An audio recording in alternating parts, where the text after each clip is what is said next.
สวัสดีครับผมชื่อนายรัตภาชนวันสวัสดีครับผมชื่อนายบรเมศโสพลมัตพรครับสวัสดีครับผมชื่อนายเอกพรชุมทองครับสวัสดีครับผมชื่อนายทัศน์พายุธี สวัสดีค่ะชื่อนางสาวกำมลรักษ์วรรณทิพย์สวัสดีค่ะชื่อนางสาวปณินันท์วิจิตรค่ะสวัสดีครับผมชื่อนายชลเดชยังครับ สวัสดีครับผมชื่อนายศิรเดชแก้วครับ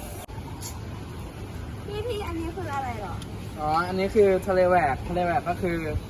สันดอนที่เชื่อมระหว่างเกาะหนึ่งไปเกาะหนึ่งซึ่งจะเห็นได้ชัดในกรณีนำขึ้นนำลงและนำขึ้นนำลงนี่ก็จะเกิดประมาณวันที่15 ค่ำแล้วมันจะเห็นได้ชัดในก่อนและหลังวันที่5วันประเทศไทยจะเห็นในช่วงพฤศจิกายนถึงต้นเดือนพฤษภาคมโดยอิทธิพลนำขึ้นน้ำลงนะน้องมือมาอันนี้เปรียบเสมือนโลกเราแล้วอันนี้ก็คือดวงจันทร์ทุกๆการหมุนตัวหนึ่งรอบฟังเลย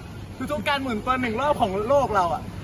ฝั่งที่ใกล้กับดวงจันทร์อ่ะจะเกิดอิทธิพลจากแรงโน้มถ่วงระหว่างดวงจันทร์กับโลกโดยฝั่งที่อยู่ใกล้ชิดเนี่ยจะเกิดเป็นน้ำขึ้นแล้วฝั่งตรงข้ามโดยฝั่งตรงข้ามจะเกิดจากการที่ว่าได้รับอิทธิพลที่เป็นเส้นขนานของแรงโน้มถ่วงฝั่งนี้แต่จะได้รับแรงโน้มถ่วงที่น้อยกว่าฝั่งนี้แต่ก็จะเกิด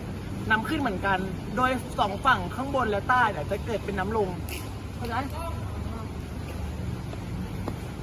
อันนี้นะคะเขาเรียกว่าสันดอนเชื่อมเกาะหรือว่าเป็นสันทรายค่ะ เกิดจากการพัดพาของตะกอนทรายเนี่ยโดยเป็นสันฐานโดยมีน้ำและคลื่นเนี่ยเป็นตัวช่วยค่ะกระแสน้ำและคลื่นเกิดเป็นแนวยาวยื่นออกจากชายฝั่งทะเลไปเชื่อมกับเกาะขนาดเล็กโดยการพัดพาของกระแสน้ำเนาะกระแสน้ำเนี่ยมันจะเกิดได้จากมรสุมในช่วงเดือนมกราคมถึงพฤษภาคมมันจะเกิดเป็นมรสุมตะวันออกเฉียงเหนือมีทิศทางทวนเข็มนาฬิกาก็คือจะฝั่งเรียบฝั่งอ่าวไทยหรือฝั่ง